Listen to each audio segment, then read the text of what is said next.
Hey everyone, this is Shweta. Welcome to Embibe. और वापस आ गए हम आपके लिए एक नया सेशन लेके। जैसा कि आप सभी स्टूडेंट्स को पता है कि मंडे ट्यूसडे 2 दिन वीक में हम सुबह 10 बजे जुड़ते हैं हमारे इंडियन हिस्ट्री के सेशन के साथ। तो ऐसा ही आज हम इंडियन हिस्ट्री का एक बहुत इंपॉर्टेंट टॉपिक कवर करने वाले हैं जिसका नाम है मौर्यन एम्पायर। तो आज हम पढ़ेंगे मौर्यन एम्पायर के बारे में, क्योंकि प्रीवियस लेक्चर में मैंने आपको बताया था कि किस तरह से नंद डायनेस्टी को रिप्लेस करके, इनफैक्ट नंद डायनेस्टी के जो रूलर थे जिसका नाम था धनानंद, उसे रिप्लेस करके मौर्यन एम्पायर का को क्रिएट करते हैं या इसका फाउंडेशन रखते हैं कौन? चंद्रगुप्त मौर्य। किसकी हेल्प से? चाणक्य की मदद से।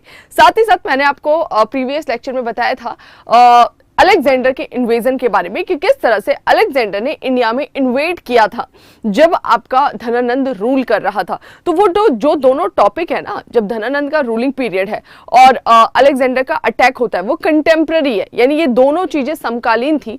जब धनानंद पूरे इंडिया में रूल कर रहा था नॉर्थ वेस्टर्न पार्ट को छोड़कर, उसी समय अलेक्जेंडर का अटैक हुआ था। तो ये दोनों टॉपिक हमने पैरेलली कवर किए और अब मैं आऊंगी डायरेक्ट किसके बारे में? मौर्यन एम्पायर के बारे में स्टडीज कराऊंगी आपको। और साथ ही बच्चों, ये मौर्यन एम्पायर जो टॉपिक है ये हमारे एग्जाम के पॉइंट ऑफ व्यू से काफी इंपॉर्टेंट है।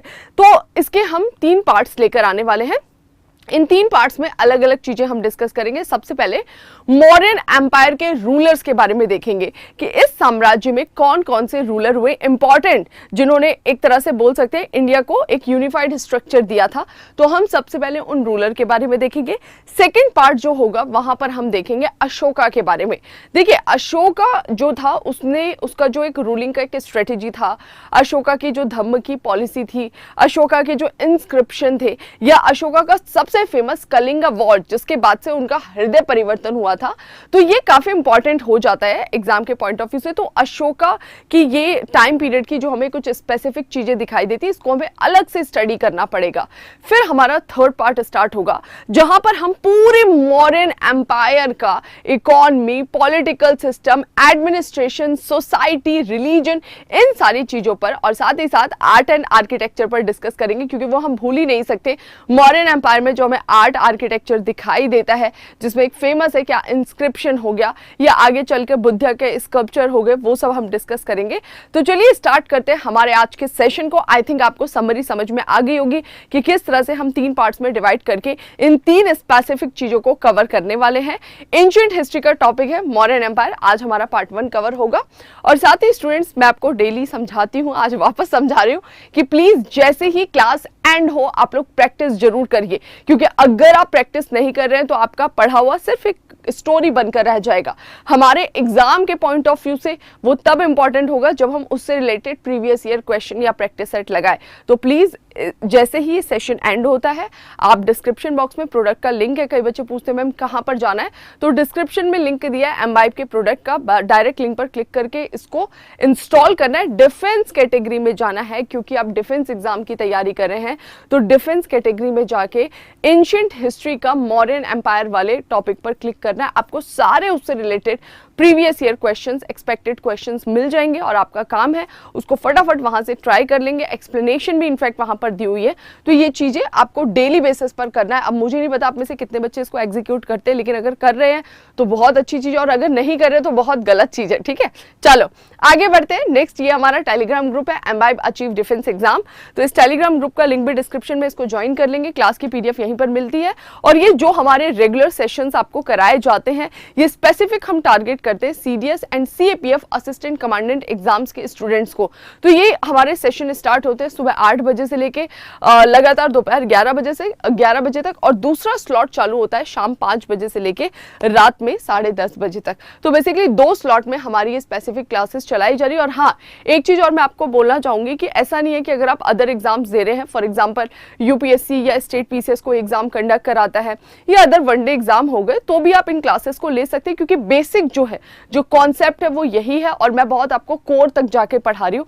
तो डेफिनेटली ये आपके फाउंडेशन को स्ट्रॉन्ग करेगा। और हमारी जो रेफरेंस बुक है जिसको ध्यान में रखकर मैं आपकी क्लासेस लेती हूँ, वो है एनसीईआरटी। तो मैं पूरी क्लासेस एनसीईआरटी को ध्यान में रखकर ही पढ़ाती हूँ, यानी एनसीईआरटी हमारी रेफरेंस बुक है। तो आप क्लास के बाद चाहें तो उसको आप फॉलो अप ले सकते हैं। ठीक है, चलो आगे बढ़ते हैं, स्टार्ट करते हैं हमारे मौर्यन एम्पायर को। मौर्यन एम्पायर के बारे में जानेंगे। इस वीडियो को प्ले करने से पहले थोड़ी सी बातचीत कर ली जाए, क्योंकि कुछ बच्चे यहाँ पर जुड़े हुए हैं। ट्रूली रिसर्च जी, कुसुम ठाकुर जी, रोहित जी, सभी बच्चों को वेरी गुड मॉर्निंग। स्टार्ट करते हैं हमारे आज के सेशन को। सेशन में बने रहिएगा। मौर्यन एम्पायर ये हमारा टॉपिक। तो सबसे पहले तो हम इस मौर्यन एम्पायर को देख लेते हैं कि बेसिकली ये एम्पायर है कहां पर। ये देखिए, इनिशियली ये मौर्यन एम्पायर था और देख रहे हैं आप किस तरह से इसका एक्सपांशन हुआ। आपको ये जो इनिशियल वाला मौर्यन एम्पायर दिखाई दे रहा है, यहाँ पर थोड़ा सा ध्यान देना है। ये एक्चुअली जो इन्हें मिलता है मौर्यंस को, वो इतना ही बड़ा एम्पायर था जो धनानंद रूल करता था, ठीक है। लेकिन फिर चंद्रगुप्त मौर्य जब आए तो उन्होंने इसका एक्सपांशन किया नॉर्थ वेस्ट तक। मैंने बताया था नॉर्थ वेस्ट में जो पूरा अलेक्जेंडर ने क्षेत्र जीते थे या छोटे छोटे किंगडम्स दिखाई देते थे, उन सबको इन्होंने अपने कंट्रोल में कर लिया था चंद्रगुप्त मौर्य ने। फिर आगे हमें और रूलर दिखाई दिए, जिसमें बिंदुसार था, जिसमें हमारा अशोका था। उन्होंने और मिलिट्री एक्सपांशन किया और हमें दिखाई दिया कि सुदूर दक्षिण तक, केवल कलिंगा को अगर आप छोड़ दे, क्योंकि बाद में इसको भी इन्होंने अपने कंट्रोल में ले लिया था, तो कलिंगा को भी मिला लिया था अपने एम्पायर में। और इतना बड़ा एम्पायर क्रिएट करते हैं चंद्रगुप्त मौर्य, बिंदुसार और अशोका, ये तीनों 1 बाय 1 रूल करते हुए। तो अगर मैं पूरे इंडियन सब कॉन्टिनेंट को अच्छे से ऑब्जर्व करती हूं तो मुझे पता लगता है कि केवल अगर हम नॉर्थ ईस्टर्न इंडिया के पार्ट्स को छोड़ दें, हम सुदूर दक्षिण यानी वो जो केरला वाला रीजन है उसे छोड़ दें, तो ऑलमोस्ट पूरे इंडिया पर किसका कंट्रोल था? मौर्यंस का कंट्रोल था। और इतना बड़ा एम्पायर हमें दोबारा कभी नहीं देखने को मिलेगा। हाँ, जब मुगल्स रूल करते हैं मिडिवल हिस्ट्री में, वहां पर हमें कुछ ऐसा स्ट्रक्चर देखने को मिलता है, लेकिन मुगल भी इतना साउथ तक कंट्रोल नहीं कर पाए थे। औरंगजेब ने ट्राई जरूर किया था, लेकिन वो बहुत कम समय तक रहा और आगे चल के वापस से वो सारे के सारे क्षेत्र स्वतंत्र हो जाते हैं। तो इंडियन हिस्ट्री में इतना बड़ा एम्पायर क्रिएट कर पाते कौन? मौर्यंस। तो इसके बारे में हमें डिटेल से स्टडी करना जरूरी है। और ये मैंने आपको पहले मैप पर दिखा दिया, क्योंकि अब जितने भी मैं आपको एम्पायर्स बताने वाली हूं, चाहे हम बात करें मौर्यंस, चाहे इसके बाद हम पढ़ेंगे पोस्ट मौर्यन, चाहे हम बात करेंगे गुप्त, तो उसको लोकेशंस आपको ध्यान रखना है कि बेसिकली उनका एम्पायर बढ़ा, घटा या किस पर्टिकुलर रीजन में था। अगर आप मैप के थ्रू पढ़ेंगे तो ये चीजें आपके लिए इजी होंगी याद करनी, ठीक है। तो स्टार्ट करते हैं मौर्यन एम्पायर। मौर्यन एम्पायर के बारे में सबसे पहले हमें जानना है कि हमें पता कैसे लगा, बेसिकली कौन से ऐसे रिसोर्सेज है जो हमें मौर्यन एम्पायर के बारे में सारी इंफॉर्मेशन देते हैं, ये जानते हैं। रिसोर्सेज एंड ओरिजिन, यानी कि मौर्यन एम्पायर के बारे में हमें पता कैसे लगा और इनका उद्भव क्या था, इनका ओरिजिन क्या था, स्रोत और उत्पत्ति। सबसे पहले हम कौन से सोर्सेज की बात करें? Literary sources. लिटरेरी सोर्सेज का मतलब है ऐसे स्रोत जिसको आप बोलते हैं पढ़ा जा सकता है, मतलब कुछ भी कहीं भी लिखा हुआ मिले। लिखा हुआ कहीं भी मतलब कि किसी पत्ते पे लिखा हुआ मिले, किसी मेटल पे लिखा हुआ मिले, किसी स्टोन पे लिखा हुआ मिले, कहीं भी कुछ ऐसा जिसको हम पढ़कर समझते हैं उसको बोलते हैं हम लिटरेरी सोर्सेज। इसके अलावा कोई धार्मिक ग्रंथ हो, कोई इंडिविजुअल व्यक्ति ने कोई बायोग्राफी लिखी हो, या कोई एडमिनिस्ट्रेशन से रिलेटेड ग्रंथ, कोई भी ऐसी बुक, ऐसा टेक्स्ट जिससे हम पढ़कर उस समय के बारे में अनुमान लगाते हैं, उसे बोलते हैं हम लिटरेरी सोर्सेज। और मौर्यंस के बारे में हमें काफी सारी जानकारी लिखित स्रोतों से मिला है, लिटरेरी सोर्सेज से मिला है। वो साहित्यिक साक्ष्य कौन कौन से थे? सबसे पहला कौटिल्य का अर्थशास्त्र। कौटिल्य कौन था? कौटिल्य वो पर्सनालिटी थे जिन्होंने चंद्रगुप्त मौर्य की हेल्प की थी। क्यों हेल्प की थी? क्योंकि उन्होंने डिसाइड किया था कि मैं यहां से धनानंद को रिप्लेस करूंगा, और चंद्रगुप्त को उन्होंने प्रशिक्षित किया, और चंद्रगुप्त मौर्य को प्रशिक्षित करके धनानंद को रिप्लेस करके मौर्यन एम्पायर की नींव डलवाई, और ये आगे चल के मौर्यन एम्पायर के प्रधानमंत्री भी बने। तो ये चाणक्य या कौटिल्य या जिन्हें आप विष्णुगुप्त कहते हैं, इनके द्वारा एक लिखी गई बहुत फेमस बुक है जिसे बोलते हैं अर्थशास्त्र।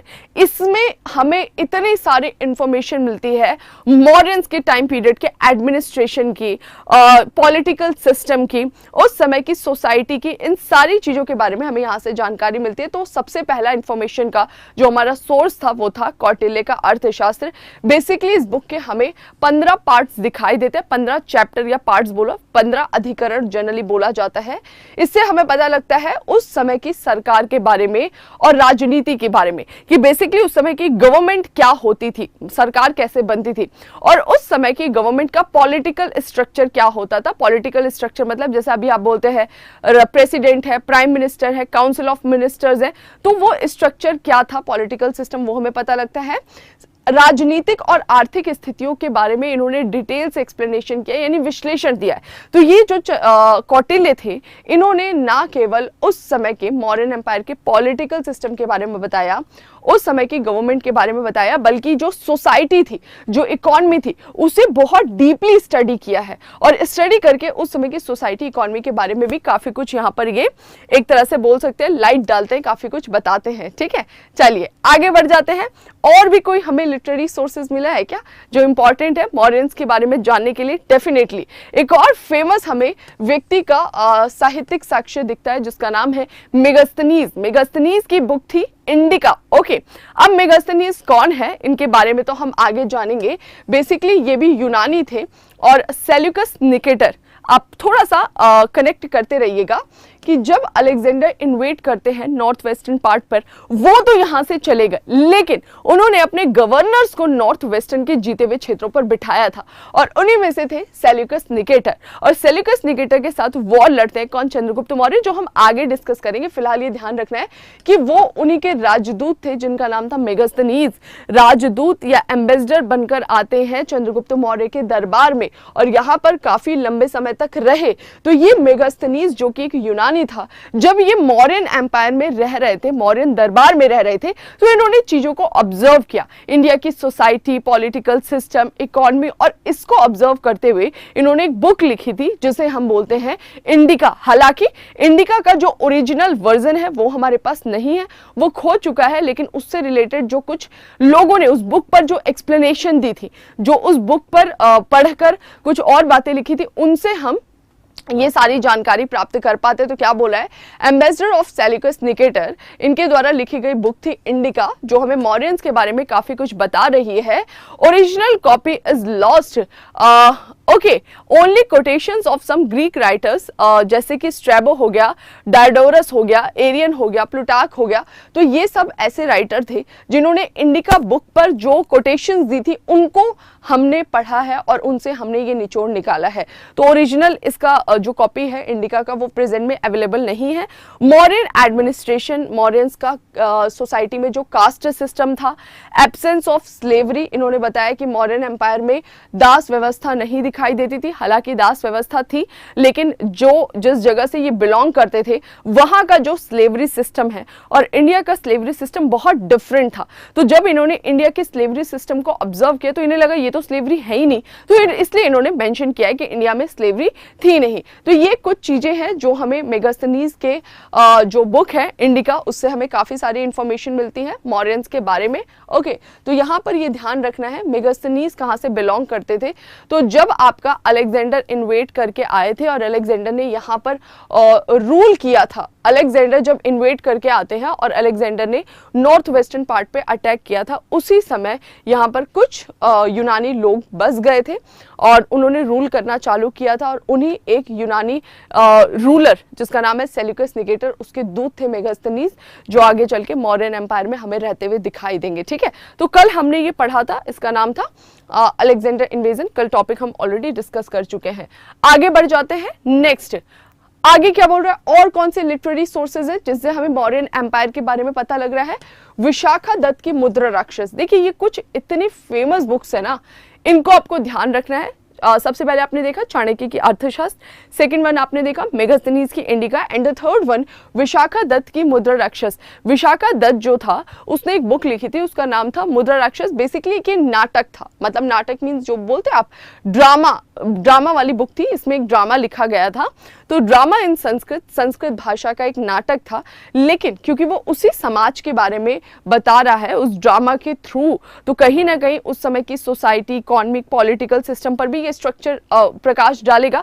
जैसे अगर मैं इस समय कोई ड्रामा लिखूं, तो मैं आज की सारी चीजों को उसमें मेंशन करूंगी, क्योंकि मैं यही अपने आसपास देख रही हूँ। तो एग्जैक्टली ऐसे ही विशाखा दत्त की ये जो ड्रामा बुक थी मुद्रा राक्षस, जो संस्कृत भाषा में थी, इससे हमें काफी कुछ पता लगा मौर्यंस के बारे में। Written during the Gupta period, हालांकि ये लिखा गया था गुप्ता पीरियड में।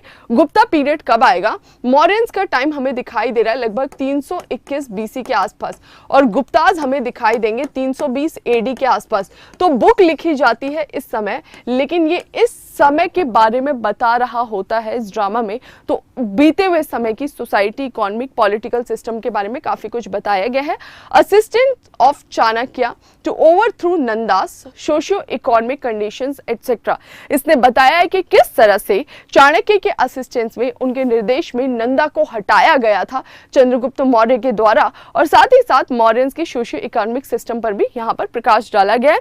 आगे हमें एक और इंपॉर्टेंट लिटरेरी सोर्स दिखाई देता है जिसको आप बोलते हैं पुराण। हालांकि ये एक रिलीजियस टेक्स्ट है, धर्म से जुड़ा हुआ है, लेकिन भाई जो भी धार्मिक ग्रंथ जिस समय लिखा जाएगा डेफिनेटली वो उस समय के बारे में कहीं ना कहीं बताएगा। तो ऐसे ही पुराण जो है वो मॉडर्न्स के बारे में काफी कुछ बताता है। कलेक्शन ऑफ लीजेंड्स, यानी इसमें काफी सारी छोटी छोटी इस तरह से किंवदंतियां लिखी गई हैं। Chronology and list of moderns king, Purana में हमें बताया गया क्रोनोलॉजी के बारे में कि किस समय वो लोग रूल करते थे, ये पता लगता है। प्लस पुराण से ये भी इंफॉर्मेशन मिलती है कि वन बाय वन कौन कौन से मॉडर्न रूलर्स रूल करते हैं। चाहे हम बात करें सबसे पहले चंद्रगुप्त मौर्य, फिर बिंदुसार, फिर अशोका, तो ये क्रोनोलॉजी और रूलर्स के नाम के बारे में हमें काफी कुछ पता लगता है। किससे? इस तरह से पुराणों से। ठीक है, तो ये अलग अलग हमने लिटरेरी सोर्सेस के बारे में यहाँ पर डिस्कशन किया वन बाय वन। चलिए आगे बढ़ जाते हैं। अब हम यहाँ पर आते हैं एक और इंपॉर्टेंट रिलीजियस लिटरेरी सोर्स जिसको बोलते हैं बुद्धिस्ट टेक्स्ट। देखो बुद्धिस्ट टेक्स्ट ने तो इतना कुछ बताया मौर्यंस के बारे में, क्योंकि आगे चल के मौर्यंस के सबसे फेमस जो रूलर थे जिनको बोलते हैं आप Ashoka the great king, Ashoka ने बुद्धिज्म को पैट्रोनाइज किया, उसको संरक्षित किया, और जब वो उसको संरक्षित करते हैं तो बौद्ध धर्म जिसको जो संरक्षित कर रहा है वो उसके बारे में तो बताएगा ही ना। तो बुद्धिज्म लिटरेचर में इतना कुछ लिखा गया है मौर्यन एम्पायर के बारे में, अशोका के बारे में, जिससे हमें काफी इंफॉर्मेशन मिलता है।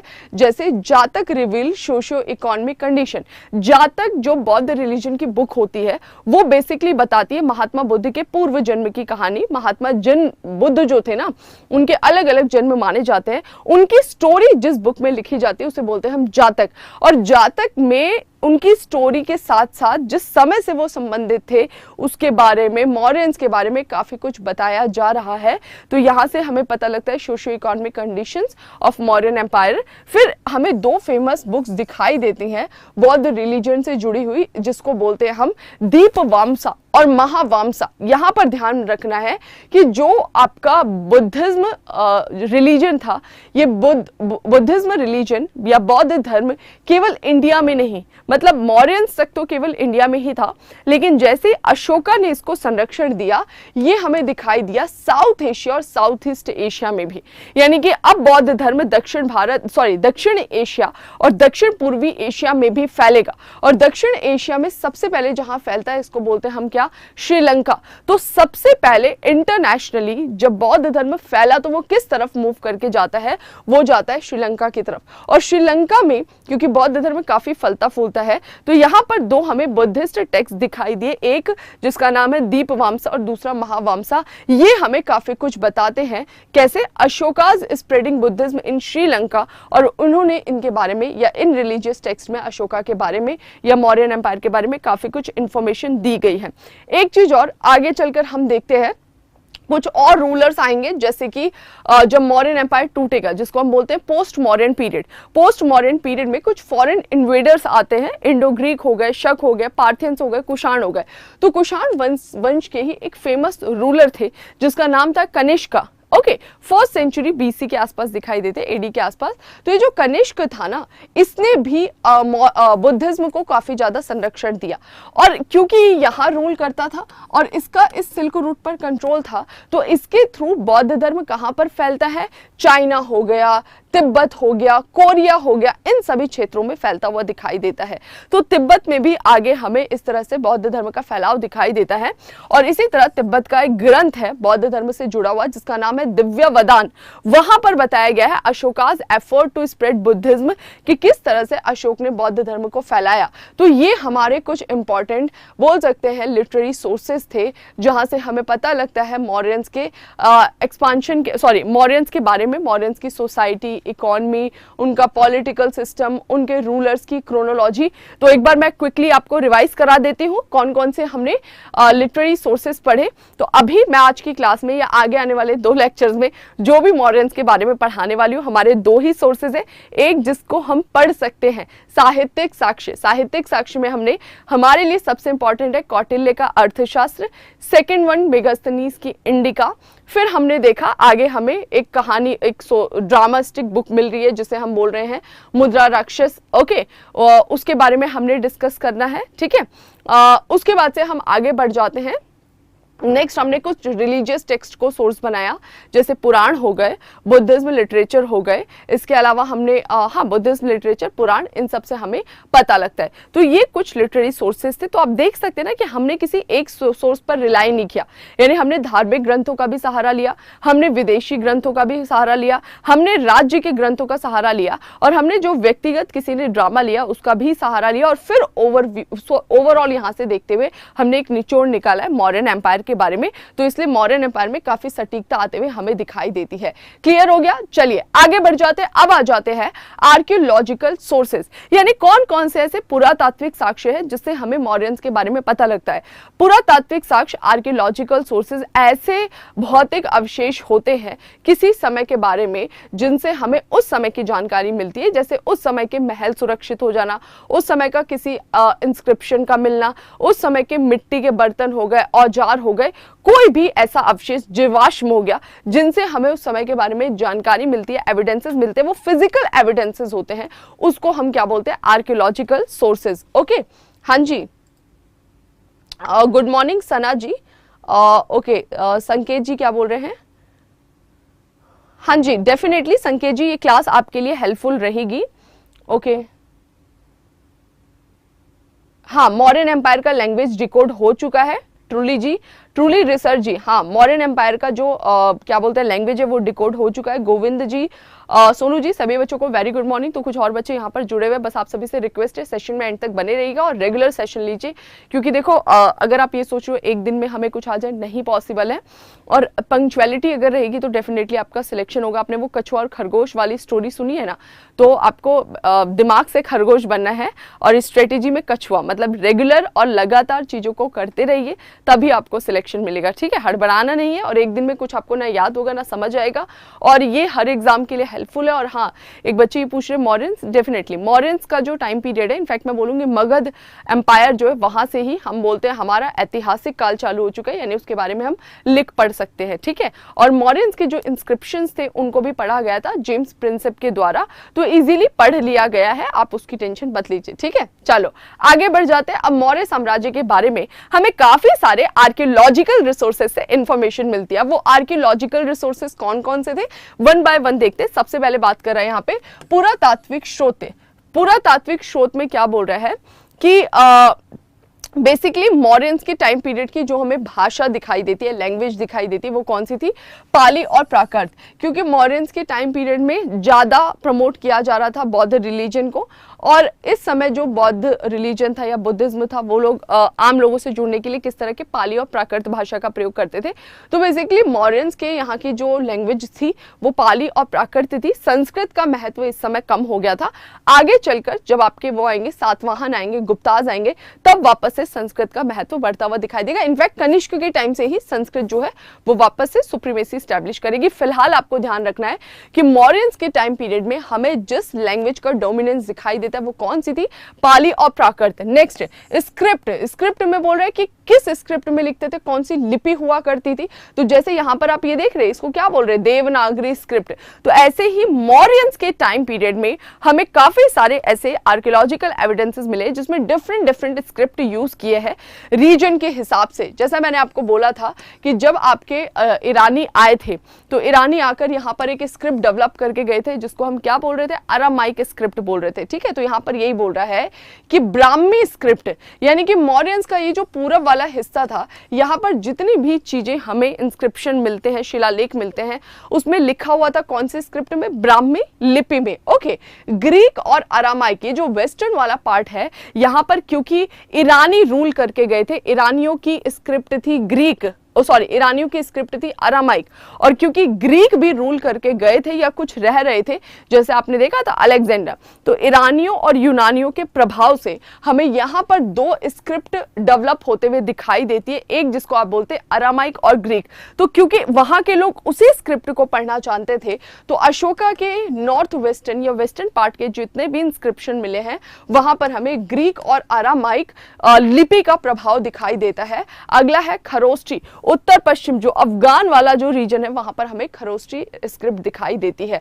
तो बेसिकली आपको ध्यान रखना है कि मौर्यंस जिस भाषा का प्रयोग कर रहे थे वो थी आपकी पाली प्राकृत भाषा, और जिस स्क्रिप्ट का वो यूज कर रहे थे वो रीजनल थी। जैसे नदर्न पार्ट में हम ब्राह्मी देख रहे हैं, और वेस्टर्न पार्ट में क्योंकि ईरानी आए थे, यूनानी आए थे, उनके इंपैक्ट से हमें कौन सी स्क्रिप्ट दिखाई देती है, अरामाइक और ग्रीक। और नॉर्थ वेस्टर्न जो अफगान वाला रीजन था वहां पे हमें खरोष्टी स्क्रिप्ट में सारे के सारे ये पुरातात्विक स्रोत मिलते हैं।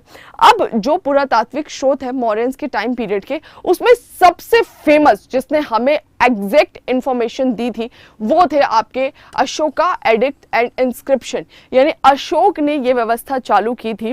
बेसिकली अशोक जो है पत्थर की बड़ी बड़ी शिलाओं पर राजा के द्वारा दिए जाने वाले आदेशों को लिखवाता था, बड़ी बड़ी शिलाओं पर वो लिखवाता था धर्म के बारे में, धम्म के बारे में। और जहां तक अशोक का एम्पायर था, क्योंकि भाई ये यहाँ पर रूल कर रहा है ना, लेकिन एम्पायर तो इतना बड़ा है, तो राजा अपनी बातों को किस तरह अपनी प्रजा तक पहुंचा पाए, उसके लिए अशोका ने इस तरह के रॉक एडिक्ट्स या फिर इंस्क्रिप्शंस का यूज किया और इसे भारत के सुदूर अलग अलग क्षेत्रों में भेजा। ओके, और वहां के क्षेत्रों में ले जाकर उसे गड़वा दिया जाता था और उस पर लिखा रहता था राजा के आदेश, किस तरह से लोगों को व्यवहार करना चाहिए, धम्म की नीतियां, ये सारी चीजें लिखी रहती थी। तो हमें एग्जैक्ट जो एम्पायर, अशोका एम्पायर या मौर्यन एम्पायर के बारे में पता लगा जिस आर्कियोलॉजिकल सोर्सेस से, उसमें सबसे फेमस पुरातात्विक साक्ष्य जिसका नाम है अशोका के एडिक्ट या उसके शिलालेख या फिर अभिलेख।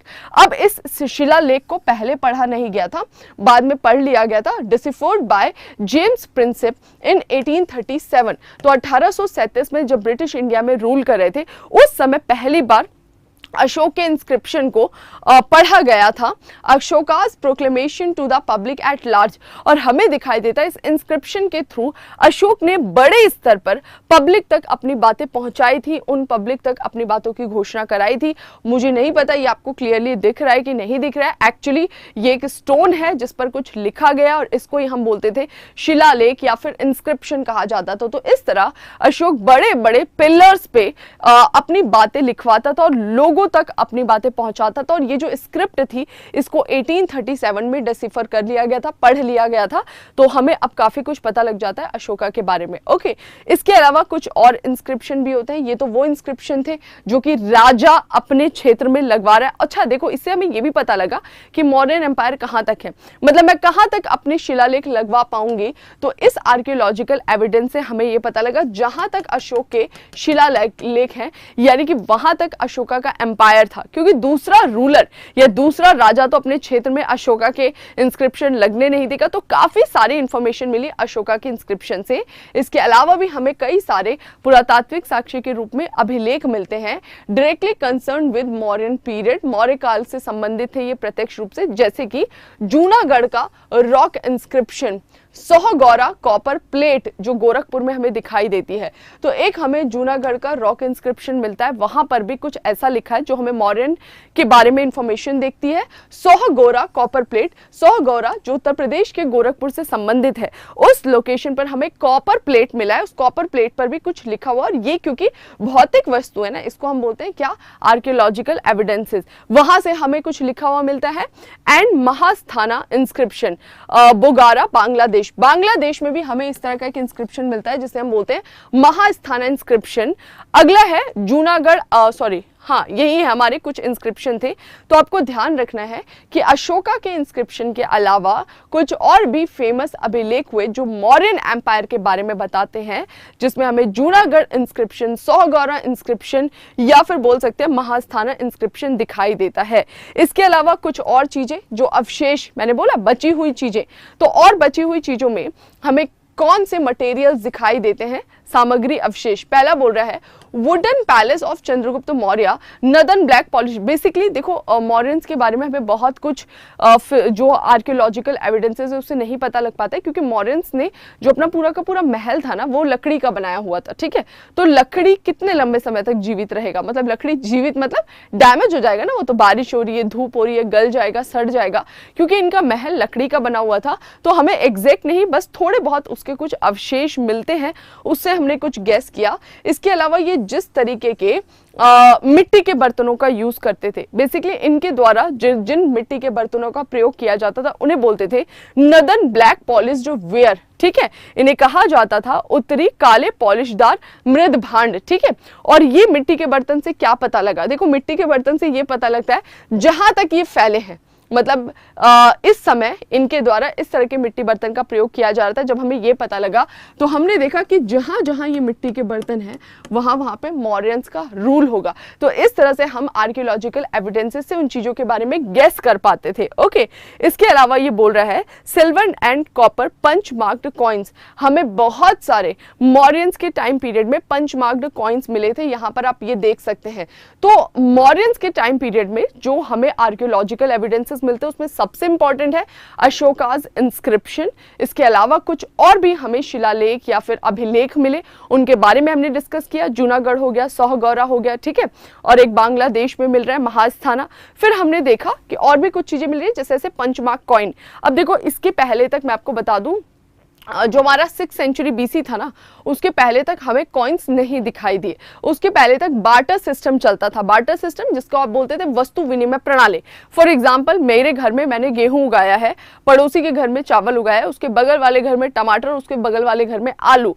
तो अब अगर मुझे खाने का मन है चावल, मुझे आलू टमाटर की सब्जी बनानी है, तो मैं जाके डायरेक्ट परचेज नहीं कर सकती। मैं ऐसे पर्सन को ढूंढूंगी जिसके पास वो वस्तु भी हो और उसको मेरी वस्तु की जरूरत भी हो, ताकि मैं सामान की अदला बदली कर सकूं, 1 किलो गेहूं देके 1 किलो चावल ले सकूं, इस तरीका का। तो इसको बोलते हैं हम बार्टर सिस्टम। तो इसके पहले कॉइन नहीं आया था, मनी नहीं इंट्रोड्यूस्ड हुआ था। इनफैक्ट इंडस वैली सिविलाइजेशन में बड़े लेवल पर ट्रेड हो रहा था, नेशनली भी इंटरनेशनली भी, लेकिन सारे ट्रेड बार्टर सिस्टम से हो रहा था, वस्तु विनिमय प्रणाली से। पहली बार हमें यहाँ पे पंच मार्क्ड कॉइन्स दिखाई देते हैं, इस तरह के कॉइन्स जिसमें अलग अलग तरीके के मार्क्स बने होते थे, इनको बोलते थे पंच मार्क्ड कॉइन। तो ये हमें बताता है मौर्यंस के बारे में। प्लस इस तरह के जो हमारे पेंटेड वेयर मिल रहे हैं, इनसे भी काफी सारी इंफॉर्मेशन मिलती है मौर्यंस के बारे में। तो ये कुछ आर्कियोलॉजिकल एविडेंसेस थे।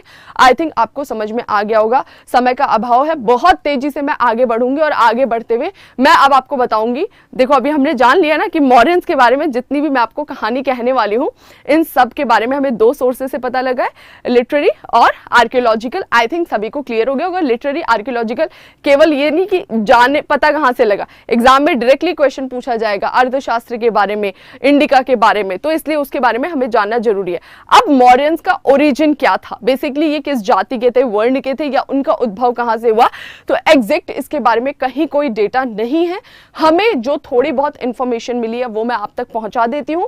मौर्यंस की उत्पत्ति, सबसे पहली बात है, कुछ लोग ऐसा बोलते हैं ब्राह्मणिकल ट्रेडिशन, यानी कि जो ब्राह्मणवादी परंपरा है उसके अनुसार बॉर्न टू मूरा, मतलब मूरा नाम की स्त्री से चंद्रगुप्त मौर्य का जन्म हुआ था।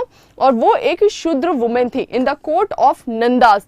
जब नंद डायनेस्टी चल रही थी, उनके दरबार में एक शूद्र महिला थी, और शूद्र महिला से ही इसकी उत्पत्ति हुई थी, मतलब इनका जन्म हुआ था, जिनको बोलते हैं चंद्रगुप्त मौर्य, ऐसा कहा जाता है।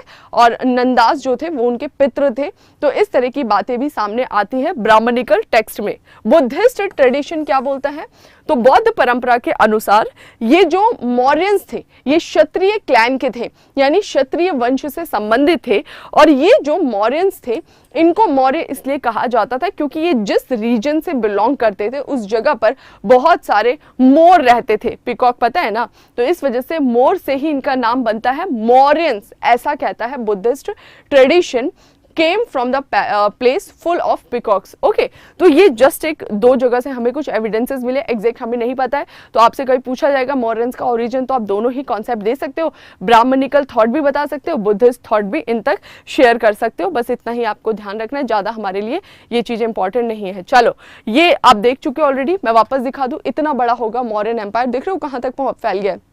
इंडियन सब कॉन्टिनेंट वहां तक, नॉर्थ वेस्ट तक, यहीं पर हमें दिखाई देता है खरोष्टी, इधर हमें दिखाई देता है ग्रीक और अरामाइक, और इधर पूरा क्या बोलते हैं, हमें दिखाई देता है कौन सा, ब्राह्मी स्क्रिप्ट के इंस्क्रिप्शन दिखाई देते हैं। कलिंगा भी बचेगा नहीं, टेंशन मत लो, कलिंगा को भी अशोका जो है वो निपटा देंगे, अपने एम्पायर में मिला लेंगे। चलो आगे बढ़ जाते हैं। अब हमें जो हमारे लिए सबसे इंपॉर्टेंट, जिसलिए हमने आज की क्लास स्टार्ट की थी कि मैं आपको इन सभी रूलर्स के बारे में वन बाय वन बता दूं, तो फटाफट मैं स्टार्ट करती हूँ। मौर्यन एम्पायर के रूलर्स के बारे में जानते हैं, कौन कौन से इंपॉर्टेंट रूलर हुए थे।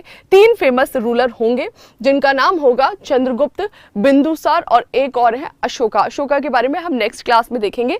फिलहाल आज मैं आपको किसके बारे में बताने वाली हूँ, चंद्रगुप्त मौर्य और बिंदुसार के बारे में। और ये कौन सा नाम दिखाई दे रहा है, चाणक्य, मोस्ट इंपॉर्टेंट, क्योंकि चाणक्य हमें चंद्रगुप्त मौर्य, बिंदुसार दोनों के दरबार में दिखाई देंगे। यही वो पर्सनालिटी है जिन्होंने हेल्प किया था चंद्रगुप्त की नंदास को रिप्लेस करके मौर्यंस को एस्टैब्लिश कराने में। ओके, तो इन तीनों पर्सनालिटी के बारे में हम जानेंगे, चाणक्य, चंद्रगुप्त मौर्य और बिंदुसार।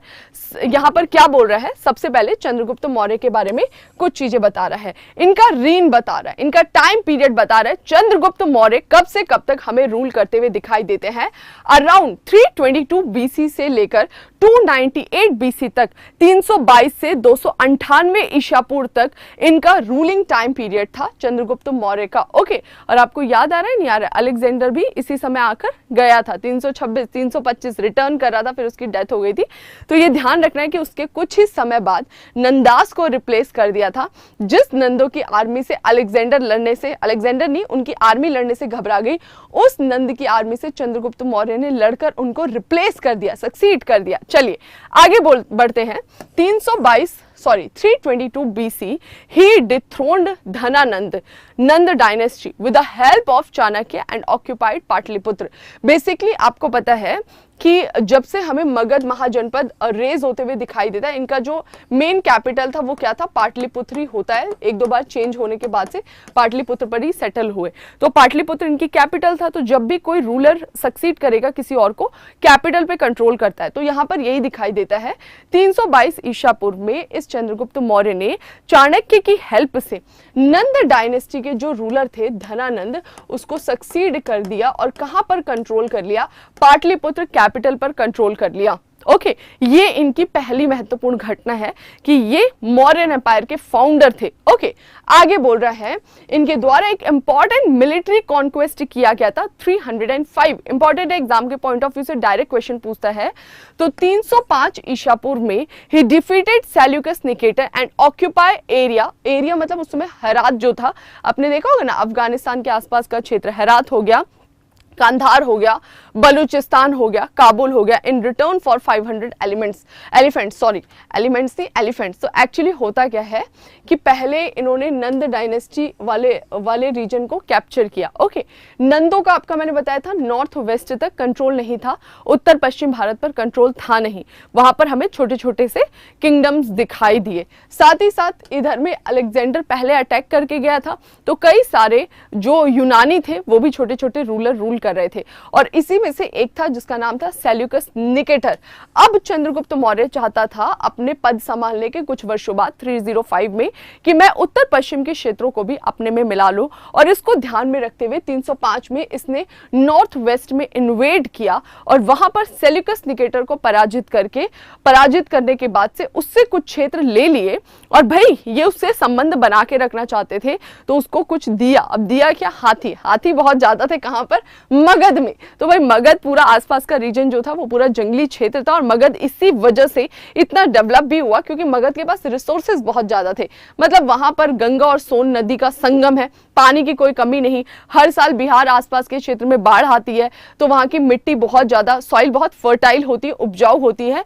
नेक्स्ट हमें दिखाई दिया वहां पे हमें कच्चे जो लोहा वगैरह वो मिलता है, तो उसका प्रयोग किया हथियार बनाने में। एलिफेंट्स बहुत ज्यादा मिलते हैं, तो जो वॉर्स थे उसमें एलिफेंट्स का यूज किया जाता था, जो कहीं ना कहीं आपकी वॉर में सिचुएशन को और ऊंचा बना देते थे। तो इनके पास हाथी बहुत थे, इन्होंने इनसे अटैक करके लड़ाई लड़के युद्ध जीता, और जीतने के बाद इनसे कुछ क्षेत्र ले लिए, लेकिन इनको कुछ गिफ्ट भी दिया, और गिफ्ट में क्या दिए, लगभग 500 हमें हाथी दिखाई देते, वो इन्हें दिया था। तो चंद्रगुप्त मौर्य के बारे में ये दो फैक्चुअल इंफॉर्मेशन आपको याद रखना है। पहला, जो इन्होंने धनानंद को रिप्लेस किया, और दूसरा, नॉर्थ वेस्ट में मिलिट्री कॉन्क्वेस्ट किया, और इस मिलिट्री कॉन्क्वेस्ट के बाद से इन्होंने पूरे के पूरे इस क्षेत्र को भी अपने में मिला लिया। तो पहले देखो, ये यहां पर हमें नंद डायनेस्टी दिखाई देती थी और कैपिटल था पाटलिपुत्र, लेकिन चंद्रगुप्त मौर्य ने इस पूरे रीजन को भी किसमें मिला लिया, मौर्यन एम्पायर में मिला लिया। यानी कि नंद डायनेस्टी से जो उन्हें मिला उससे भी बड़ा उन्होंने अपना मौर्यन एम्पायर कर लिया। और इन सब में कौन उनके गुरु बने हुए थे, चाणक्य बने हुए थे। चलो आगे बढ़ जाते हैं। नेक्स्ट क्या बोल रहे हैं, As per the treaty between Chandragupta and Seleucus Nicator, the Hindu Kush became the boundary of their empire। और बाद में इन दोनों के बीच में एक संधि हुई, और उस संधि में डिसाइड किया गया कि ये जो हिंदू कुश माउंटेन रेंज है ना, ये इन दोनों की बाउंड्री हो जाएगी। यानी Seleucus Nicator Hindu Kush mountain range से आगे नहीं बढ़ेगा, और चंद्रगुप्त मौर्य भी हिंदू कुश माउंटेन रेंज के आगे जाके अब मिलिट्री कॉन्क्वेस्ट नहीं करेगा। तो इस तरह की ट्रीटी हो गई थी। आगे बोल रहे हैं मेगास्थनीज द ग्रीक एम्बेसडर, यानी कि जो यूनानी थे, जो ग्रीस में रहते थे, उनको बोला जाता था यूनानी। और वो भारत के इस क्षेत्र में काफी सारे ग्रीक्स रह रहे थे ना, जब से अलेक्जेंडर का इन्वेजन हुआ था। उसके पहले भी हमें दिखाई देता, कुछ ईरानी थे, फिर यूनानी आए। तो यहाँ पर यही बोल रहा है कि मेगास्थनीज, जो कि एक ग्रीक एम्बेसडर था, वही सेल्यूकस निकेटर का राजदूत, वो भारत में आया राजदूत बनकर, और काफी लंबे समय तक उसने मौर्यन एम्पायर में एक तरीके से रहा था, काफी कुछ देखा था। Under the rule of Chandragupta the whole northern India was united for the first time. यानी कि इसके पहले आपको मगध एम्पायर दिखाई दिया, मगध में 1 by 1 रूलर दिखाई दिए, चाहे हर्यंक हो गए, चाहे शिशुनाग हो गए, चाहे नंद हो गए। तो ये क्या कर रहे थे, अभी बढ़ा रहे थे। मगध महाजनपद किस तरह से एक एम्पायर में कन्वर्ट हुआ वो तो आपने देखा, लेकिन पहली बार मौर्यंस के टाइम पीरियड में पूरा का पूरा नदर्न इंडिया जो है, मौर्यंस में भी चंद्रगुप्त के टाइम पीरियड में पूरा के पूरे नदर्न इंडिया एक हो गया था। ओके, तो पूरे नदर्न इंडिया को यूनाइटेड स्ट्रक्चर किसने दिया था, इसी चंद्रगुप्त मौर्य ने दिया था। ओके, आगे बढ़ जाते हैं। अब चंद्रगुप्त मौर्य के समय में ये तो आपने देखा कि उन्होंने मिलिट्री कॉन्क्वेस्ट चलाए। अब थोड़ा सा हम क्या देखते हैं कि इनके टाइम पीरियड का शासन कैसा था, चीजें कैसे मैनेज कर रहे थे। ट्रेड फ्लोरिस्ड, यानी चंद्रगुप्त मौर्य के समय में व्यापार बहुत ही फल फूल रहा था, बहुत अच्छे से व्यापार चल रहा था।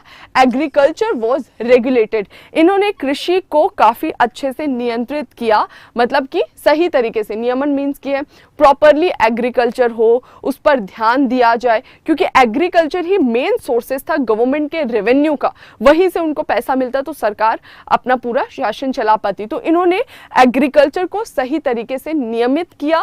Weights and measures were standardised, सबसे इंपॉर्टेंट है, जहां पर भी प्लान मैनर में ट्रेड होगा वहां पर आपको वेट एंड मेजर्स जो है वो प्रॉपर स्टैंडर्डाइज दिखाई देंगे। इसका मतलब है कि एक स्टैंडर्ड मानक का नाप तोल, जैसे अगर आप पूरे इंडिया में जाओ तो केजी तो सेम ही होगा ना, 1 kg 2 kg 5 kg, तो इसको बोलते हैं स्टैंडर्ड मानक। स्टैंडर्ड मानक का मतलब है कि कहीं भी जाओ ये जो माप तौल की इकाई है वो एक समान है। और चंद्रगुप्त मौर्य ने अपने व्यापार को अच्छा करने के लिए मानक डिसाइड करा, वेट्स का, मेजर्स का, नाप का, तोल का, ये स्टैंडर्ड मानक होगा। ठीक है, आगे बोल रहा है मनी केम इनटू यूज, ये इसके टाइम पीरियड में हमें दिखाई देता है प्रॉपरली मनी यूज किया जा रहा है। यानी कि अब जो ट्रेड हो रहा है वो बार्टर सिस्टम को रिप्लेस करेगा और मनी इंट्रोड्यूस हो जाएगी, पैसे के द्वारा व्यापार किया जाएगा। तो ये सारी चीजें हमें चंद्रगुप्त मौर्य के एम्पायर में दिखाई देता है। नेक्स्ट क्या बोल रहा है, टैक्सेशन, सैनिटाइजेशन और famine relief became state concern. देखो, चंद्रगुप्त मौर्य जो मौर्यन एम्पायर था वो बहुत बड़ा एम्पायर था, और इतने बड़े एम्पायर में सारी चीज जो है सेंटर लेवल पर चंद्रगुप्त मौर्य ही देखे, वो थोड़ा सा डिफिकल्ट था। तो इन्होंने क्या कर रखा था अपने पूरे एम्पायर को, जब मैं आगे थर्ड पार्ट में मौर्यंस का पॉलिटिकल सिस्टम, इनका एडमिनिस्ट्रेटिव स्ट्रक्चर बताऊंगी, तो मैं बताऊंगी किस तरह से मौर्यंस ने अपने पूरे एम्पायर को छोटे छोटे राज्यों में बांटा था, प्रोविंस जो है उनके बारे में हम आगे देखेंगे। तो यहाँ पर ये बोल रहा है कि कौन से ऐसे सब्जेक्ट्स थे, कौन से ऐसे विषय थे जिसको खुद रूलर जो है वो अपने हाथ में लेकर चल रहा है। तो मौर्यन एम्पायर में हमें 3 ऐसे सब्जेक्ट्स दिखाई दिए, टैक्सेशन, सैनिटाइजेशन, फेमाइन रिलीफ, यानी कि करारोपण जो होगा, ठीक है, सैनिटाइजेशन साफ सफाई स्वच्छता, फेमाइन रिलीफ किसी भी तरीके का सूखा आता है, अकाल होता है, उस समय पे जो भी राहत दी जाती है, ये तीनों की तीनों चीजें किसके अंडर में आती थी, राजा के अंडर में आती थी। और इस पर सेंटर गवर्नमेंट पूरी तरह से कंट्रोल करती थी, इन तीनों सिचुएशन को वो मैनेज करती थी। Next, Chandragupta became a Jain and went to Chandragiri hill. अब देखो लास्ट मूवमेंट की बात कर रहा है, इसने इनके बारे में बताया। सबसे पहले मिलिट्री कॉन्क्वेस्ट जो इन्होंने धनानंद को रिप्लेस किया। नेक्स्ट वन जहां पर हमने डिस्कस किया किस तरह से इन्होंने 305 में सेल्यूकस निकेटर के साथ वॉर लड़ा। फिर हमने देखा कि इनका एडमिनिस्ट्रेशन किस तरीके से चला रहे प्रॉपरली। अगला हमने डिस्कस किया कि क्या क्या सब्जेक्ट्स जो थे जिस पर स्टेट ध्यान दे रहा, और लास्ट अब इनके जीवन का अंतिम चरण। तो यहाँ पर ध्यान रखना है कि सभी मौर्यंस जो थे वो बुद्धिज्म के फॉलोअर्स नहीं थे। तो अगर मैं बात करूं किसकी, मौर्यंस की, ठीक है, स्पेलिंग चेक कर लेना, MAU, हाँ ठीक है। तो अगर मैं बात करूं मौर्यंस की, तो यहाँ पर ध्यान रखना है कि जो मौर्यंस थे ना, इसके 3 फेमस रूलर हुए थे, और ये तीनों ही फेमस रूलर अलग अलग रिलीजन के फॉलोअर थे। सबसे पहले हमें दिखाई दिए चंद्रगुप्त। अब यहाँ पे हमें चंद्रगुप्त के बारे में बता दिया कि ये किस रिलीजन के फॉलोअर थे, जैन धर्म के। जैन धर्म सबको याद है ना, श्वेतांबर, दिगंबर, ओके। तो ये जो जैन धर्म थे इसके फॉलोअर थे कौन, चंद्रगुप्त मौर्य। आगे चल के बिंदुसार जो इनके बेटे आएंगे वो आएंगे किसके फॉलोअर हो जाएंगे, ओके। तो बिंदुसार जो थे वो आजीवक सेक्ट के फॉलोअर थे, आजीवक संप्रदाय, मक्खली गोसाल, याद आ रहा है जो बोला था सब कुछ नियति में लिखा हुआ है। ये पेन भी इसलिए यहाँ चल रहा है क्योंकि नियति ने लिखकर इसे भेजा है। और फिर आएगा अशोका बुद्धिज्म के फॉलोअर होंगे। तो तीनों ही रूलर जो थे अलग अलग रिलीजन के फॉलोअर्स थे। फिलहाल हम चंद्रगुप्त की बात करें तो इनको देखते क्या बोल रहे हैं कि क्योंकि ये जैन रिलीजन के फॉलोअर थे तो ये अपने अंतिम समय में जब इन्हें लगा कि भाई अब मेरा शरीर त्यागने का समय है, Chandragupta became a Jain and went to Chandragiri hill, Karnataka पहुंच जाते हैं और श्रवण बेलगोला विद भद्रबाहु जो कि एक जैन सन्यासी थे, उनके अंतर्गत इन्होंने जैन धर्म को अपनाया और अपनाकर ये अपने अंतिम समय में कर्नाटक के श्रवण बेलगोला में चले गए। और ऐसा कहा जाता है संथारा विधि से इन्होंने अपना प्राण त्यागा था, मीन्स की संलेखना विधि। संलेखना विधि का मतलब है कि जब आपके जीवन का अंतिम समय आए तो आप अपना खाना पीना सब बंद कर दो, आपको लगे कि अब मेरी डेथ होने ही वाली है, उसको बोलते हैं संलेखना विधि। मतलब कि ऐसे ही चुपचाप से रहो और धीरे धीरे प्राण निकल जाते हैं, जो हमें जैन धर्म में देखने को मिलता है। तो ये हमारा अंत हुआ किसका, चंद्रगुप्त मौर्य का, ठीक है। और चंद्रगुप्त मौर्य इसी जगह पर गए थे, श्रवण बेलगोला कर्नाटका में, और किस तरह से जैन धर्म में ये कन्वर्ट हुए ये सब हमने देख लिया। तो इनका आपको पता लग गया धार्मिक आस्था किसके प्रति था। आगे बढ़ जाते हैं, अगला हमें किसके बारे में पढ़ना है, मोस्ट इंपॉर्टेंट पर्सनैलिटी जिन्होंने चंद्रगुप्त को एक तरीके से शिक्षित किया, और इसका क्या नाम है, इनका नाम है चाणक्य। चाणक्य, यहां तक एक बार मुझे कमेंट सेक्शन में बताइए जितने भी बच्चे जुड़े हैं, क्लियर है कि नहीं है? हाँ जी, फटाफट बोलेंगे। ओके, तो आई थिंक कुछ बच्चे यहाँ पे लाइव जुड़े हैं। मैं आप सभी से रिक्वेस्ट करूंगी प्लीज एक तो सेशन में एंड तक बने रहा करिए, तभी आपको चीजें समझ में आएंगी। और अगर आपको लग रहा है कि थोड़ा बहुत पढ़ के एग्जाम निकल जाएगा, नहीं, अगर आपकी कॉन्सेप्चुअल क्लैरिटी नहीं है, आपको चीजों की समझ नहीं है, तो हिस्ट्री आपको बहुत बोरिंग लगेगी, जैसे मुझे लगती थी पहले।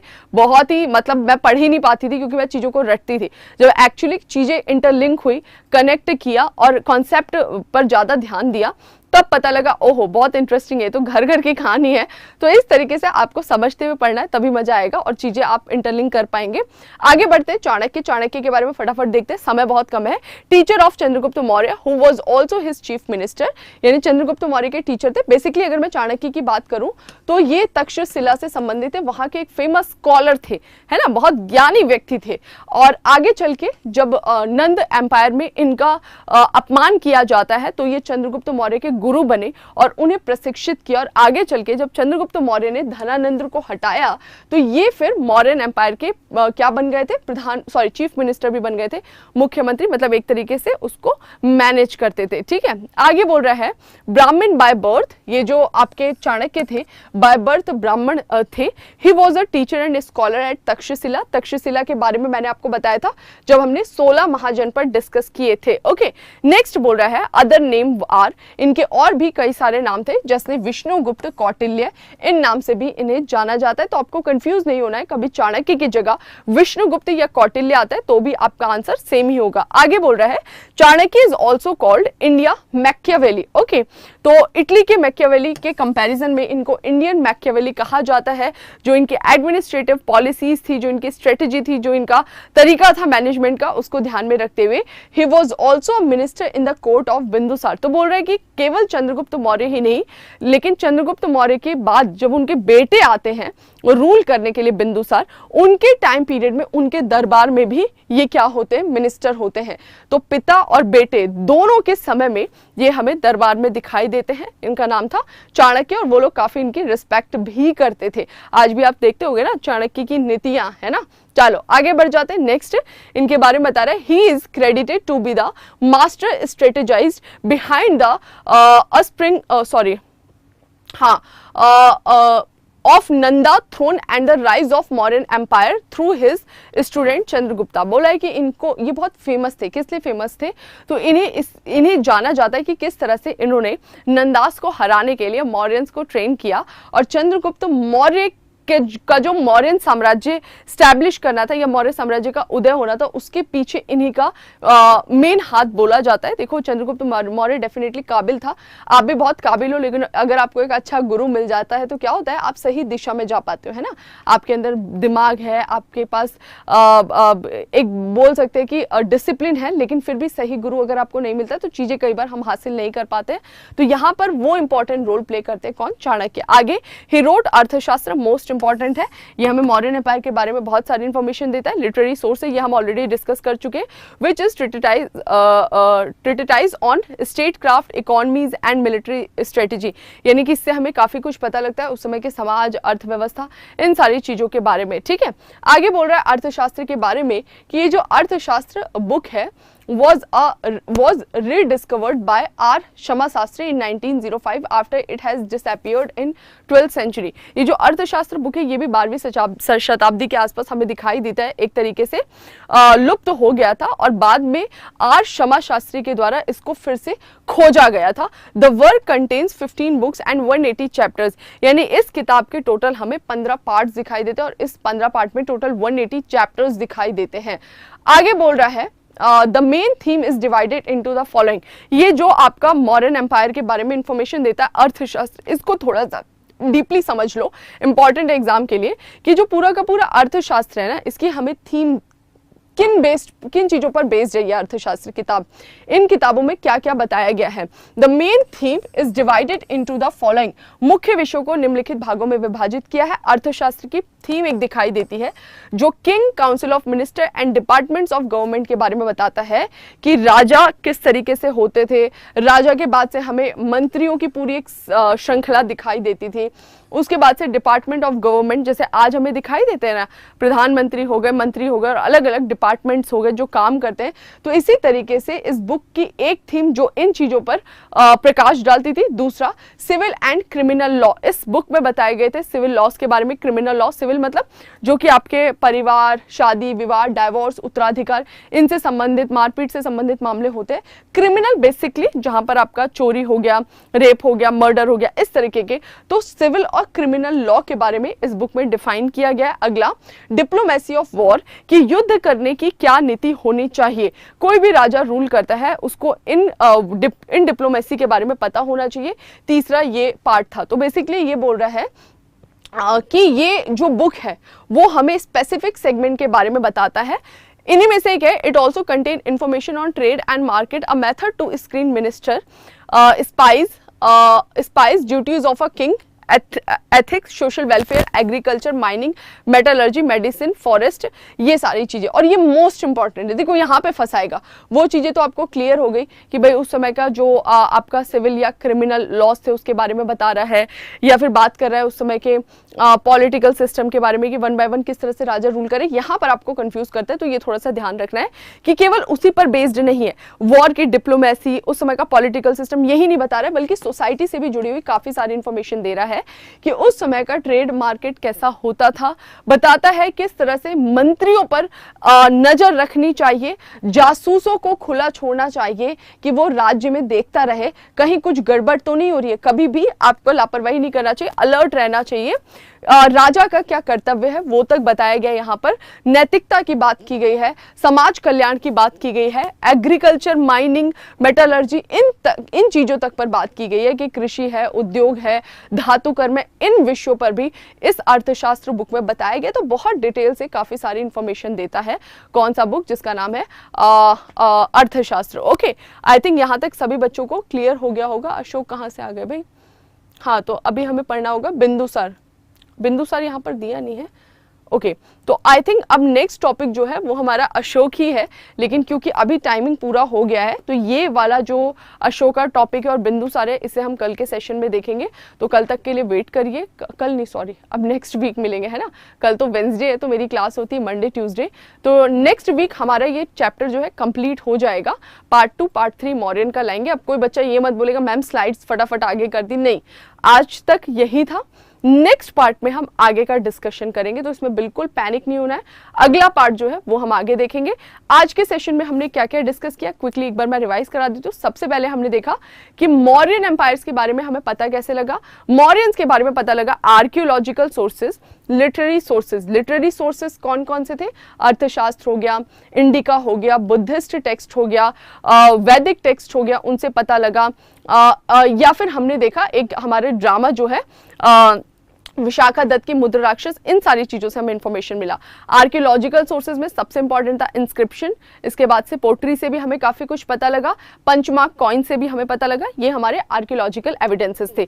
अब हम एक स्टेप आगे बढ़ गए और हमने देखा मौर्यंस का ओरिजिन। मौर्यंस ओरिजिन के बारे में एग्जैक्ट नहीं, दो अलग अलग थ्योरीज है, एक ब्राह्मणिकल और एक बुद्धिज्म, दोनों पर ही हमने डिस्कशन किया। फिर हम आ गए कि मौर्यंस जो है इसके रूलर ये किस तरह से स्टैब्लिश होते हैं। तो वहां पर हमने देखा कि भाई चंद्रगुप्त मौर्य सबसे पहले धनानंद को रिप्लेस करते, उसमें उनकी हेल्प करी थी चाणक्य ने, और उनके द्वारा एक और मिलिट्री कॉन्क्वेस्ट चलाया जाता है इंपॉर्टेंट, जो 305 का था। किसके खिलाफ? सेल्यूकस निकेटर के खिलाफ। उनका पूरा का पूरा एम्पायर जो था वो किस तरह से फल फूल रहा था वो हमने देखा।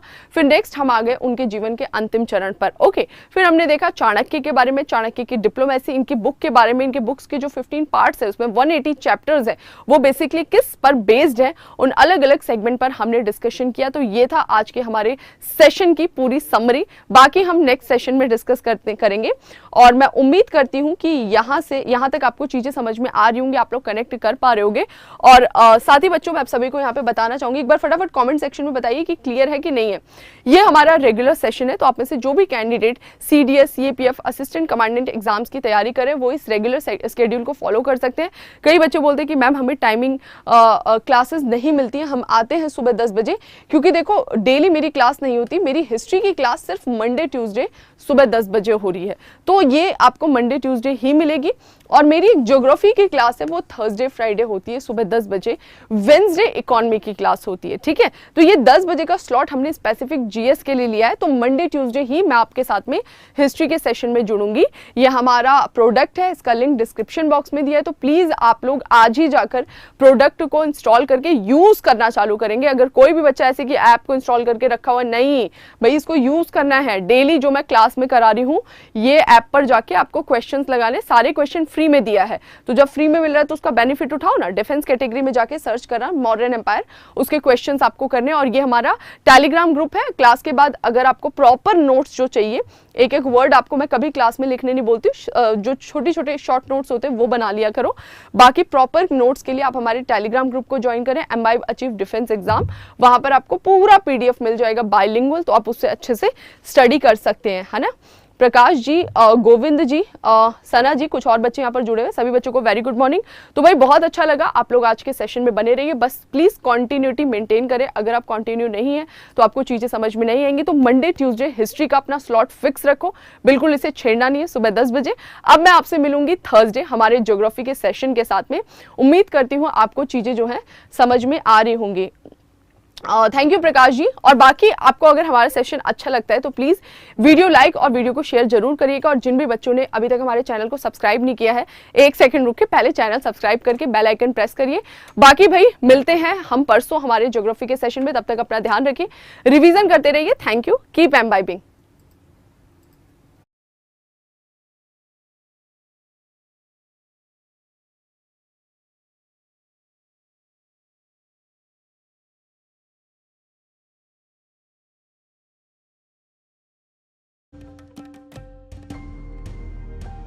Keep imbibing. We believe in you.